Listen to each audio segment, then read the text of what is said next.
channel. On today's episode, I'll be going over Victorian hairstyling basics, and we are going to be talking about raised bandeaux. For reference, I am using the Manual of Ladies Hairdressing for Students book.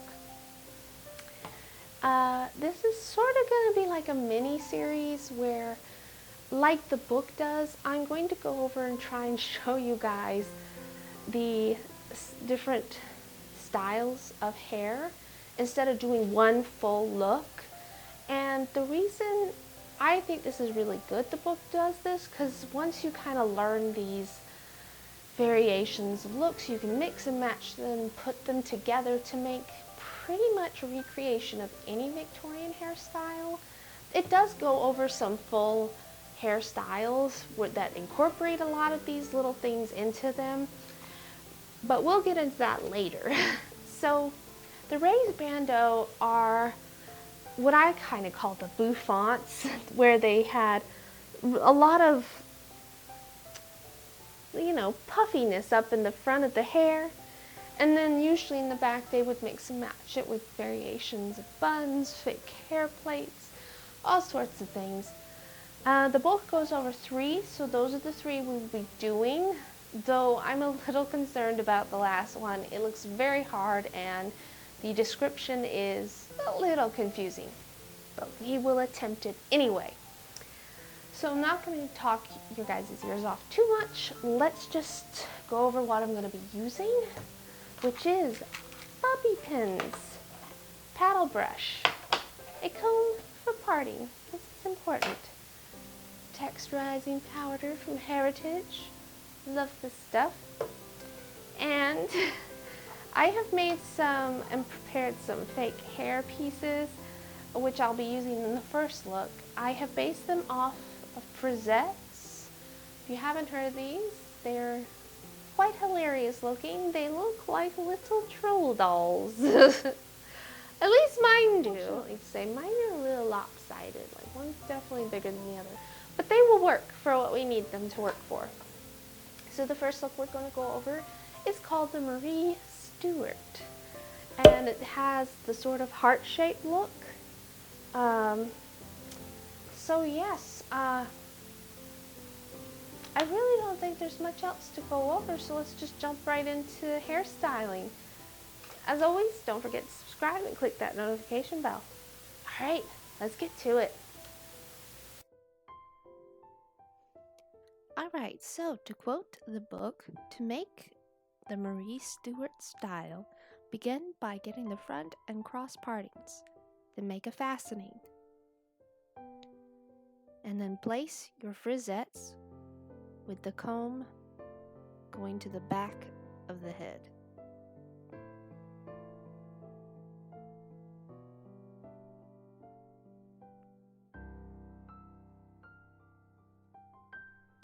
I, of course, decided to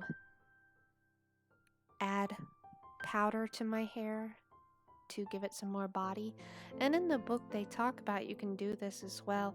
It's something called crimping the hair. They don't say crimping though, they say crimp the hair. I'm not 100% sure what that means. I don't think it's like what we think of with crimping. So taking the hair in the palm of the hand, glide the forefinger of the right hand underneath, pressing the hair, and while with the thumb, still gliding, give half a turn and fasten the bandeau with a hairpin, being careful to take the hair to the fastening point. And that's like literally all the instructions the book gave. In other words, I just tried to, after I put my frisette in, I just tried to smooth the hair over it and then like sort of twist it a bit at the end.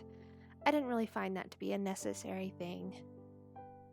Here you can see I am bobby pinning it, which they obviously don't talk about that in the book. But yeah, bobby pins are your friends.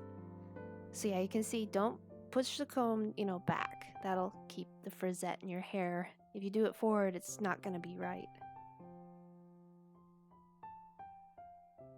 And just keep adjusting until you're happy with it. I found after I put my bangs into the hairstyle, it kind of flattened it a little bit, and I had to go and do a little bit more adjusting to make it poofy.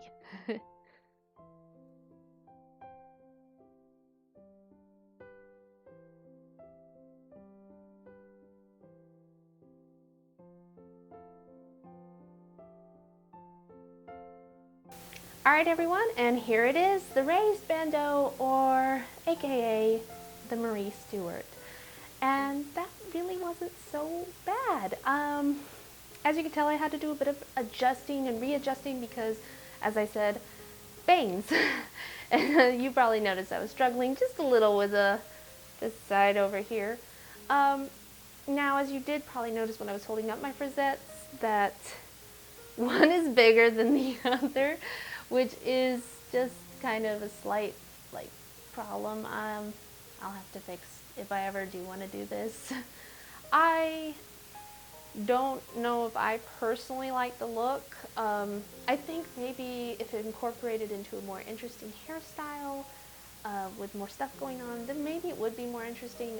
I just left my hair loose like the book did, but like you could definitely curl it or put it up into one of the many different styles of chignon, which I don't know if I'm saying that right. But yes, I think this went fairly well and is very beginner friendly. So let's take a look at the back, which actually doesn't look horrible.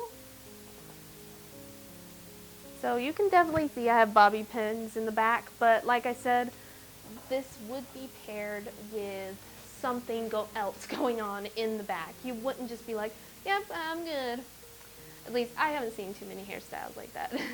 Usually I see some form of bun going on with maybe some loose trestles of hair going down the back.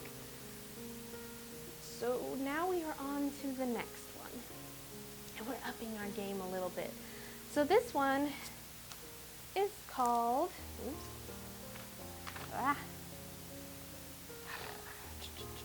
what is this one called? This one is called the Raised Pompadour that we are going to be doing next. It is similar in some ways, but not. I will not be using the frisettes. I gotta get my other hair piece that I will be using for this instead. So yeah, I gotta take down my hair and we'll grab the new hair piece and we'll begin on that one.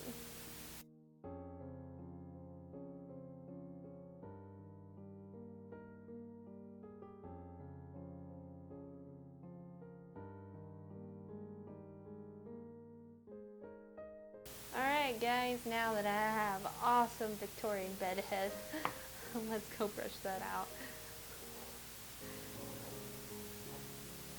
Oops, another bobby pin. I don't even want to know how many were in my hair. So just a side note, and this is not sponsored at all, I just want to talk about this product, the Heritage Texturizing Powder. The reason I like it is A, it smells good, and B, it really does help give your hair texture, because some products don't. I find like texturizing sprays just make your hair like oily or something. I don't find them very good. This stuff actually does give your hair pretty good texture, which to me is very important with these Victorian, or really a lot of oldie, worldy, tiny hairstyles, because you have to put like things like this in, and you need your hair to want to grab onto it. All right, so now we are ready for the Raised Pompadour. I don't know why I can't remember the name. So instead of frisettes, which you can still use a frisette for this, but instead I'm going to go a little bit more moderate and use one of these. This was actually one of those donuts to make buns with. So with the giant cattail. And I've cut it in half. Hi. So this is what I'll be using instead. And we have to part our hair a little differently for this look, because instead of doing the four-way part, which I still need to have the part down the middle, we're going to do that. We always start with the four-way cross part. That's pretty much at the very beginning of the book. It's like 101 of Victorian hairstyling. and then we can go from there to kind of modify how the part goes. So the big difference with this hairstyle is you're going to take that whole front part and brush it forward, which in the book they call a slanted cross front part. Or no, they call it a slanting front part. But essentially you're brushing all your hair back. And from the book it says, commence by combing up the hair at both sides, straight over the frisettes, and after it has been secured at the fastening point, comb up the front hair quite straight, and the slanting parting will prevent any separation of the hair. Yep, that's it. That's all the instructions they give. Basically, I think it's fairly straightforward. You put your fake hair piece in, and you brush your hair over it until it's smooth, and there you go. Alright everyone, so here it is, the Pompadour bandeau, or the raised pompadour. And you can definitely see how this one does not have a heart shape, it's just a whoop. As usual, my left side seems to have turned out a lot better than the right. I must have more hair on this side, because I don't know why, I just don't seem to have enough hair on this side. Now I think mine's a little, it's okay. Somehow I amazingly got my bangs to behave after, as you saw, mini bobby pins. I think this hairstyle was easier for me to do because my frisettes with the first one were lopsided. So this was a little bit easier because I'm working with a solid piece and I don't have to worry about symmetry. But I think it looks sillier. I think this would look okay maybe if I had like a ton of hair on my head going on to balance it out, but like just having this and my hair down looks very 18th century. I can definitely see why they called it Pompadour. Very easy though. This was probably the easiest one actually. I thought the first one might be easier, but this was much easier because I don't have to worry, like I said, about symmetry with my hearts. But now we're going to get to the really hard one. The one that I hope I can do for you guys. If not, I will do my best to attempt the look at least, which is the Louis XV Raised Bandeaux. And it's just called Louis XV.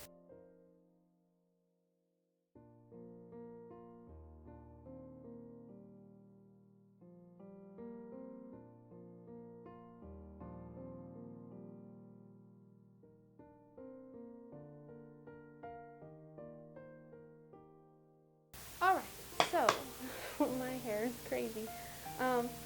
So for this one, we're going to have to section this front part into 7 different sections.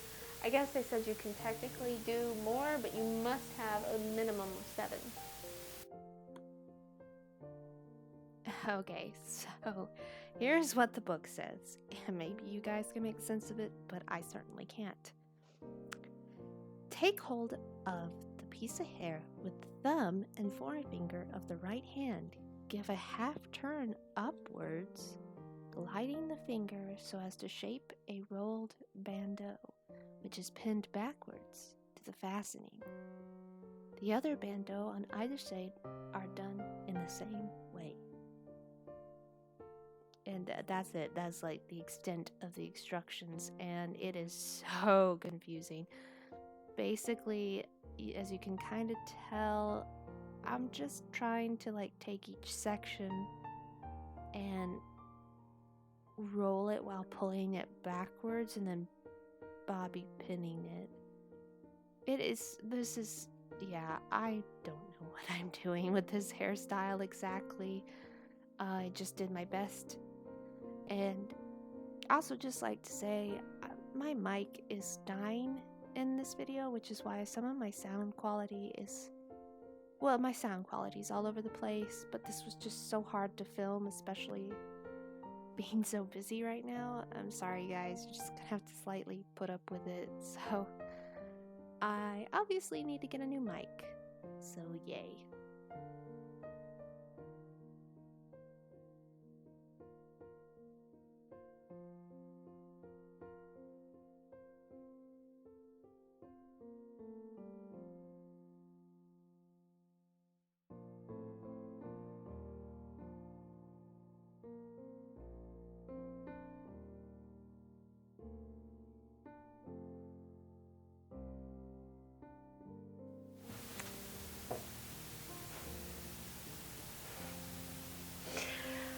Okay, so this is the best I can do. I tried to follow the instructions as clearly as I could in the book. Mine is a hot mess. I don't know how well you could kind of tell what I was doing, but basically, not with this piece, but I was grabbing like a piece of hair and just doing a half turn to get a twist and then pulling it back, but making sure that they were very clearly separate sections. I think my big problem is this is not one like the others that you can fake it if you have bangs. I don't think you can pull this off with having bangs. I just don't think it's doable, and I think that was where a lot of my problem was, because his picture shows the hair really nice and thick and able to pull off really nice, like smooth twirls, but mine are just a mess because my bangs are all over the place. But I don't know if you can see, I did my best. Like, you can kind of tell, like, the variations, sort of. I don't know, these two were trying to become, like, one big one over here, and again, I don't know what's going on this side of the head. I just don't seem to have as much hair over here as I do here. I'm balding. No, I'm just kidding. But yeah, so this is how it looks. I did say that this was going to be very hard, and I didn't know if I was going to be able to do it. But maybe you guys would have better luck, and I just hope that I kind of showed the technique off well enough, so that if you wanted to recreate it, you could. I don't know, like, is it savable if I had like all this hair on my head? No? So, Louis the 15th, done poorly. And that's all we're gonna go over for this video.